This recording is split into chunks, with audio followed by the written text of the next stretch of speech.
Somebody call a copter. Hello, my baby. Hello, my honey. Hello, my ragtime gal. Sonny, you kissed my wife. Baby, my heart's on fire. What is a retroview? It's part retro, part review. And besides, there is an audience who like to collect action figures that are out of production. Hasbro is still reissuing Generation 1 figures. With that in mind, we will be retroviewing Transformers Animated Leader Class Shadowblade Megatron. Transformers Animated came out in 2007 and had only 3 seasons with about 12 episodes each.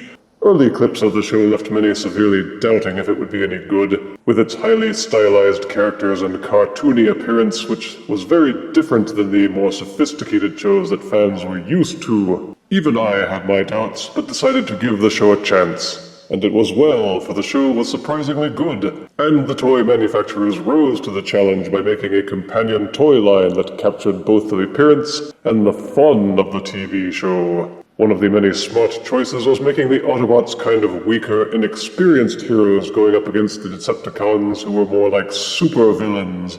And none were more super than Megatron, the Decepticon leader. Though he spent most of Season 1 as a disembodied head, his influence was felt in nearly every episode, until the Season 1 finale in which he was given one of the most epic "oh crud, he's back" moments in TV history.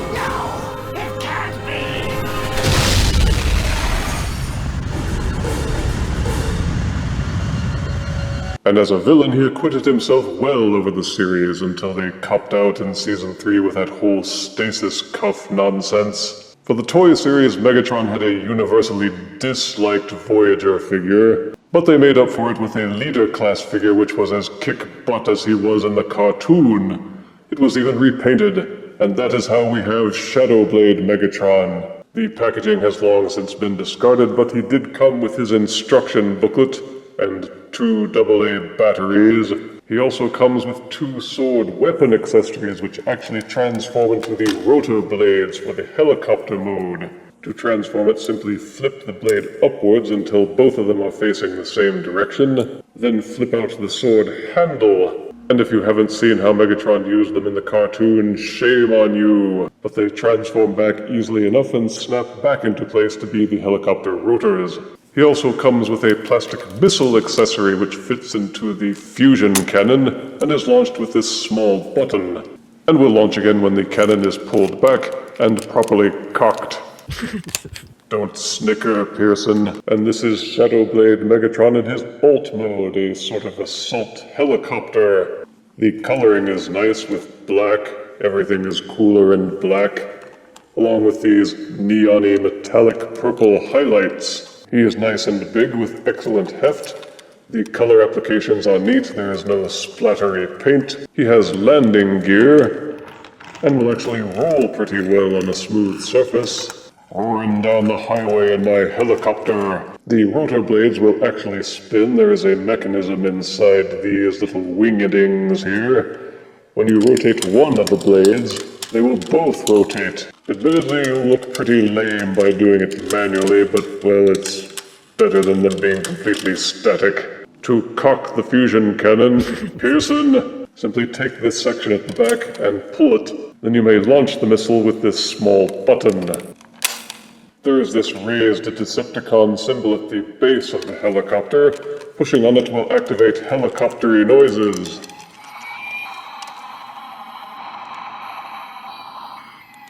An opening canopy would have been nice so that you could see teeny tiny action figures or Titan Masters, but you can't have everything. These wingedings can be raised and lowered as part of the transformation, so if you decide that you want the wings to be raised a bit, you have the option. Transforming Leader Megatron is not overly difficult, but the results are satisfying. Pop off the rotor blades and transform them into swords.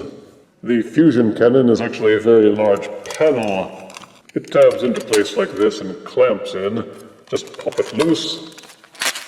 Remove and set aside for a moment. Lift up the helicopter, you'll see Megatron's head. Take the rear canopy section and unhinge it. Doing so will trigger a transformer noise. Hinge the canopy section backwards and slide it down. Slide it backwards until it will slide no further. You can probably see the arms now. Just untab them.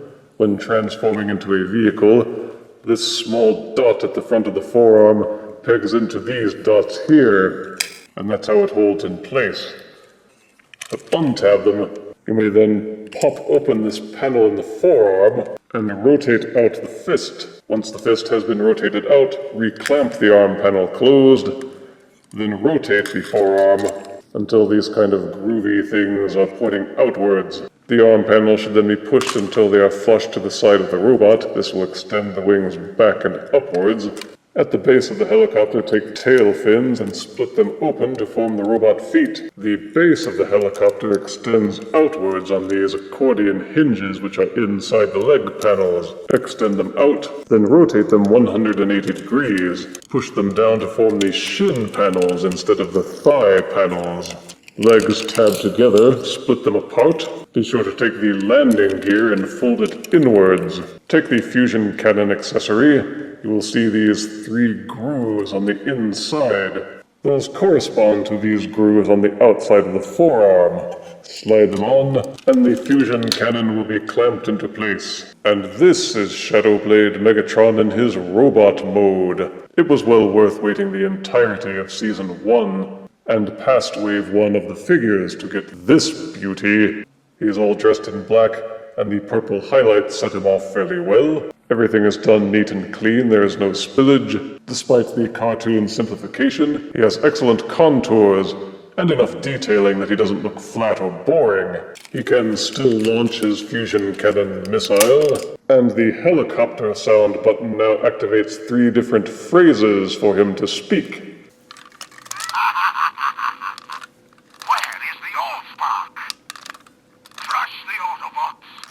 Pushing the button will also trigger some mechanisms that will make the panel under his eyelids move slightly and cause his mouth to open. You can activate that manually just by nodding his head forward a little bit, so that way he looks like he's talking to you. Give me all your money.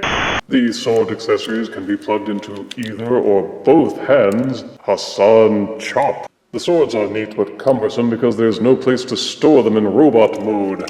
You can fold the handle back in and kind of store them by pegging them back into the rotors, but that just means they're hanging off his back. He is also compatible with the Headmaster accessory that comes with animated leader Bulkhead. There are these 3 slots at the base of Megatron's neck, which correspond to 3 slots on the Headmaster accessory. Plug him in, and he can have that cute little smirk. See? Headmaster, he's got an H. Or is it an exclamation point? Ah! For articulation, Shadowblade Leader Megatron has a 360-degree rotating head, and his head will also do that talky thing. Each shoulder is ratcheted for 360-degree rotation. The shoulders will not bend in or out, but they did add a hinged section down here which will let you splay out the arms to a fair degree. Upper bicep swivel is included, and the elbow is double jointed as part of the transformation, allowing for full flexing of his mighty arms. Ooh, Optimus, I'll get you. The fist will also rotate in its socket, allowing you to pose these swords more easily when he is wielding them. You can also rotate the waist on a ratcheted joint, although rotating it will cause it to bump into this little tail that he's got. The thighs are very heavily ratcheted, and you can kick his legs forwards and backwards to a high degree. You may also splay them in and out. These little panels at the sides of his hips will raise and lower so that they don't bump into the leg. There is a knee joint swivel, and the knees are ratcheted and will bend backwards approximately 90 degrees. The feet will not tilt forwards or backwards, but they will fold in and out. And that's just as well because there is a flaw with this figure in robot mode in terms of its articulation. While the hip ratchets are strong and do support his weight very well, they do not have very many teeth in them, which means that your only option for posing the legs is to have them splayed out all the way like this, or squeezed tight together like this. Most people have chosen to go kind of in-betweeny and have one ratchet popped out with the other popped in, so that he doesn't look like a giant letter X, but doesn't look like a giant T either. With all of this stuff on his back, he's a little back heavy, and will topple over easily if it weren't for these giant heel spurs at the back. For size comparison, here is Transformers Animated Leader Class Shadowblade Megatron next to Universe Legends Megatron. Here is Leader Shadowblade Megatron next to Voyager Thrilling 30's Whirl. Don't laugh, he's a helicopter too. Here is Shadowblade Megatron next to Mega Action Series Megatron. And here is Leader Shadowblade Megatron next to Siege Voyager Class Starscream. Starscream!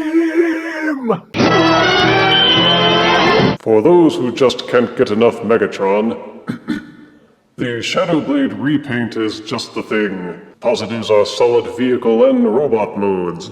A rotorized copter gimmick, cool swords, clean paint applications, electronic lights and sounds, that moving mouth thingy, and he's all dressed in black. Negatives are that the leg articulation is frustrating for posing him. He's a bit top-heavy in robot mode. Some weapon storage for the swords would have been nice. Purists may rebel at the notion of a non-gray Megatron, and it just seems like they could have added some more features with all the real estate available. But Megatron was awesome on this show, and his leader figure is equally so. If you're hunting down Transformers animated figures on eBay or elsewhere, don't bother with the Voyager.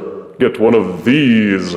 I give Leader Class Shadowblade Megatron 9 out of 10 deaths.